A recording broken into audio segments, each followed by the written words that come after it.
Hello students, now I am taking class 5 English first है ये lesson 2।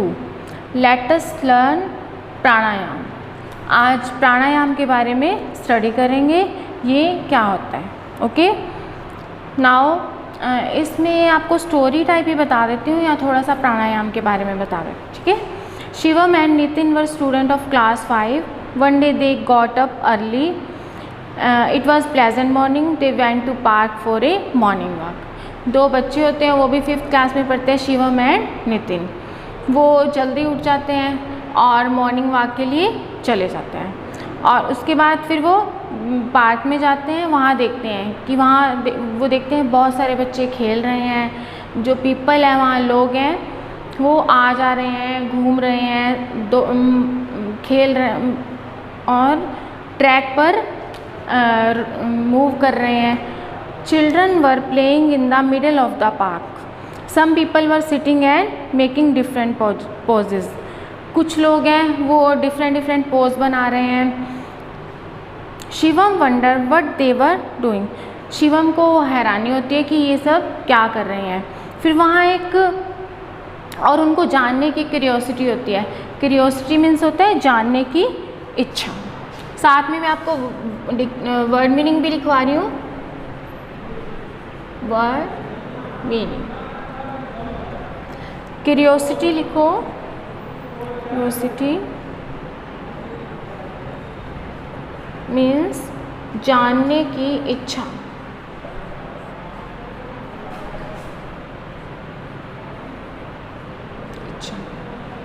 ठीक है, और उनको जानने की इच्छा होती है कि ये लोग क्या कर रहे हैं। अब एक टीचर होता है और वो उनको कुछ बता रहा होता है। बहुत सारे लोग ग्रुप में बैठे होते हैं, शांत वातावरण होता है एकदम, और वो उनको ये बता रहा होता है व्हाट इज़ प्राणायाम, कि प्राणायाम क्या है। एक्चुअल में वो योगा टीचर होता है और उनको क्या बताता है कि प्राणायाम क्या है। Listen this. Pranayama is control and extension of the breath. Control means होता है नियंत्रण करना।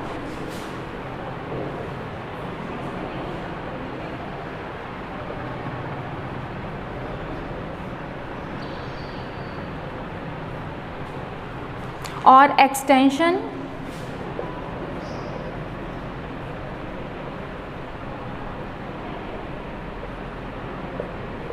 विस्तार करना।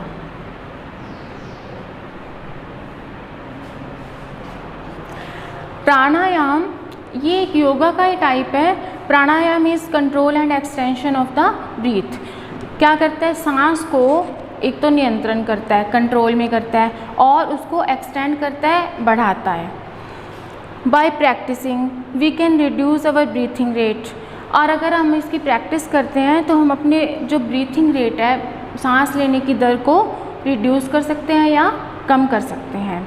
Reduce breathing rate has a lot of benefits. अगर हम इस तरह से सांस लेने की दर को कंट्रोल में रखते हैं या कम करते हैं तो इसके बहुत सारे बेनिफिट्स हैं।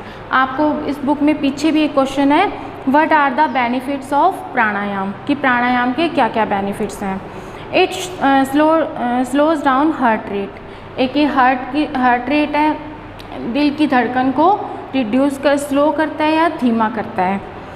रिड्यूस ब्लड प्रेशर, और ब्लड प्रेशर को भी कम करता है या धीमा रखता है। And relaxes body and mind, और हमारे बॉडी को और दिमाग को रिलैक्स रखता है, एकदम आराम से, जिसको रिलैक्स मीन्स होता है आराम से। प्राणायाम इंक्रीज अवर लाइफ एक्सपेक्टेंसी, जीवन की संभावना को भी बढ़ाता है। ये तो है प्राणायाम के बेनिफिट्स।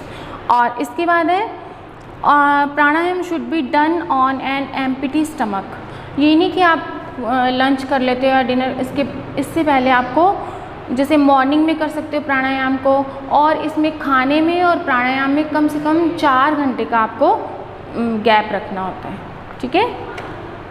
अब the teacher started listening the step of pranayama. अब प्राणायाम के स्टेप्स क्या क्या हैं ये मैं आपको बता देती हूँ।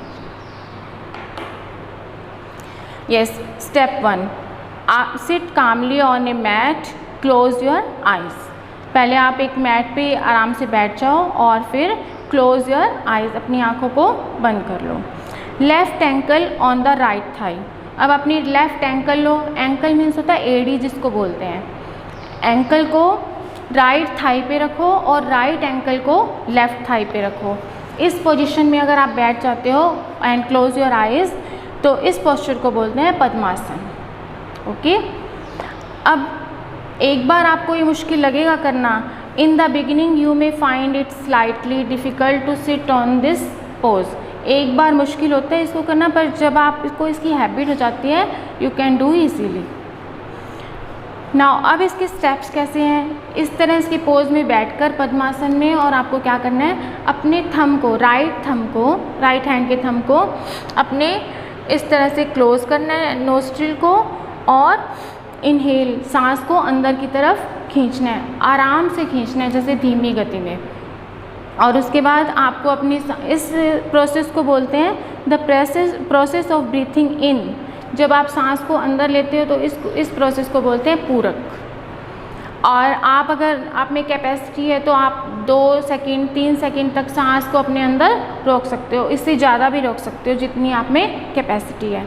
उस रोकने ब्रीथ को अंदर अपने अंदर रोकने की प्रोसेस को बोलते हैं खुंबक। और इसके बाद है आप इतना प्रोसेस करने के बाद अब क्या करोगे, अपनी सबसे छोटी फिंगर से बड़ी उसके साथ वाली फिंगर को लेकर इस तरफ से प्रेस करोगे अपनी नोस्ट्रिल को, और धीरे धीरे वो जो ब्रीथ इन जो आपने रोक रखी है सांस, उसको धीरे धीरे बाहर निकालोगे। इस प्रोसेस को बोलते हैं दैट इज़ कॉल्ड रेचक। ओके, और इस प्रोसेस को आपको, जैसे ये पूरी प्रोसेस को आपको 2 बार 3 बार करते करते जितने आप कर सकते हो वो करोगे। इससे आपकी बॉडी और माइंड फ्रेश रहता है और आपकी जीवन की संभावना भी और अधिक बढ़ जाती है। और ये लेसन अब ख़त्म होता है। आपको क्या करना है, इसके वर्ड मीनिंग्स हैं पेज नंबर 11 पे, ये मैं आपको भेजूँगी इसकी पिक और आपको कॉपी पे करनी है। Okay, thank you.